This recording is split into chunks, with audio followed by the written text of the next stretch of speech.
मेरा राजहंस सो गया। ये एक शोक गीत है जो मृत बालक को देख के मां करुणापूरित भाव से संबोधित करती है। गडकरी जी की मराठी कविता मेरे पास नहीं है, लेकिन पिछले 5 महीनों से हर रोज इस शोक गीत की गूंज मुझे कानों में सुनाई पड़ती है और मैं घबरा के अपनी दोनों हथेलियों से अपने कानों को बंद कर लेता हूं। सुनो तारे चंदा सितारे, सुनो तारे चंदा चंदन चंदन बेटे।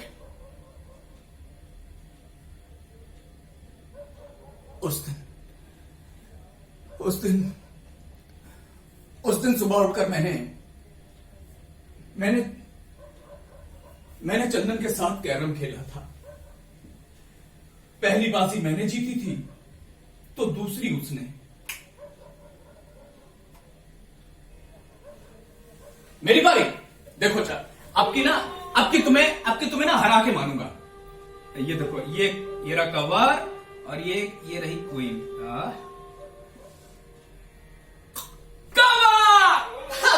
देखा तुम कह रहे थे मुझे कोई हरा नहीं सकता। हार गए ना, हार गए। देखो भाई अब नहीं खेलूंगा। अरे अरे अरे अरे अरे अरे भाई, काली गोटों से खेलोगे तो यही होगा, सफेद से जीत जाते।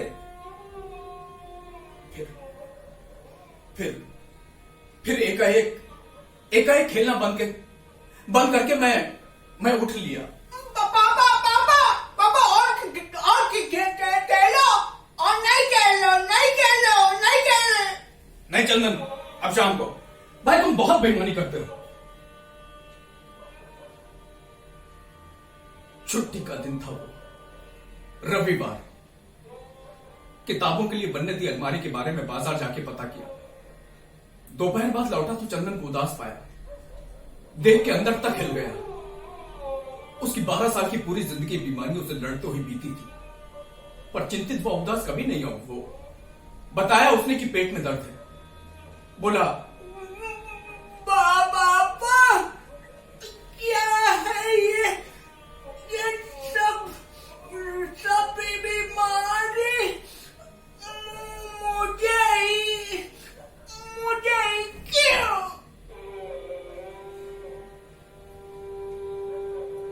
उसका दाहिना कान पिछले दिनों कई बार बहा था। दुर्घटना से ठीक 1.5 महीने पहले हमने पुणे के टेपन अस्पताल में उसको ऑपरेशन कराया था। वहां से चलते समय डॉक्टर ने कहा था, देखिए अब कोई परेशानी नहीं होगी, फिर भी सावधानी के तौर पर 2 या 3 महीने में एक बार आकर दिखा लीजिएगा। उस दिन दोपहर बाद मैं अपने एक परिचित सज्जन से पुणे जाने की बात तय करने के लिए पुआया चल दिया। शहर शाहजहांपुर से 17-18 मील की दूरी, बस घंटे भर का सफर। पर ना जाने क्यों मन भारी था। मैंने सरला से कहा, सरला सुनो, अकेले जाने की इच्छा नहीं होती आज, तुम भी चलो ना। वो बोली, भैया को भी साथ ले लूं, मैं शीलू और नीलू को बुआ जी के पास छोड़ देती हूँ। अच्छा रहने दो, अकेले जाता हूं मैं। पुआया से शाम को लौटा तो 6 से ऊपर का वक्त हो चुका था। घर के पास अभी आया ही था कि मेरे एक पड़ोसी सज्जन ने मुझसे कहा, बोले, भाई साहब क्या आपको खबर मिल गई? मैंने पूछा क्या? वो बोले, आपके बेटे का एक्सीडेंट हो गया, सब लोग अस्पताल गए, वहां जाओ, यहां ताला पड़ा है। सुन के मैं ठिठका। सोचा साइकिल से गिर के चोट लग गई होगी। अस्पताल जाने के लिए अभी मुड़ा ही था कि रिक्शे पे माया प्रकाश आते दिखाई दिए। वो उतर के मेरी तरफ आए और मेरे कंधे पे हाथ रखकर कहा उन्होंने, बोले, सुधीर मैं अस्पताल से ही आ रहा हूं, बेटा तुम्हारा गुजर गया।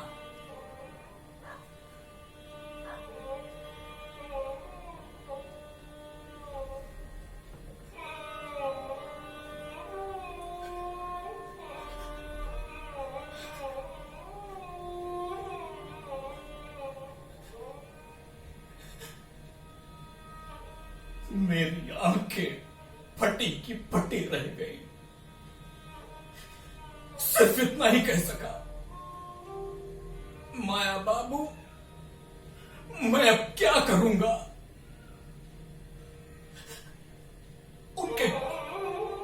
उनके कंधे पे दोनों हाथ टिकाकर मैंने उनका सहारा लिया।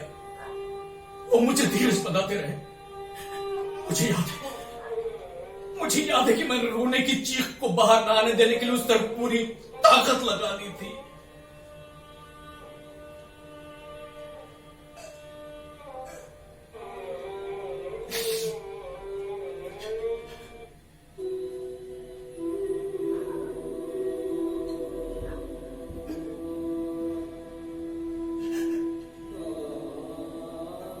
माया बाबू मुझे रिक्शे पे बिठा के अस्पताल की ओर चले। किसी रोगी को पकड़कर बैठने की तरह उन्होंने मुझे संभाल रखा था। अस्पताल की सीमा में घुसे तो वहां भारी भीड़ थी। अंधेरा घिरने लगा था। मुझे पकड़कर सरला के पास ले जाया गया।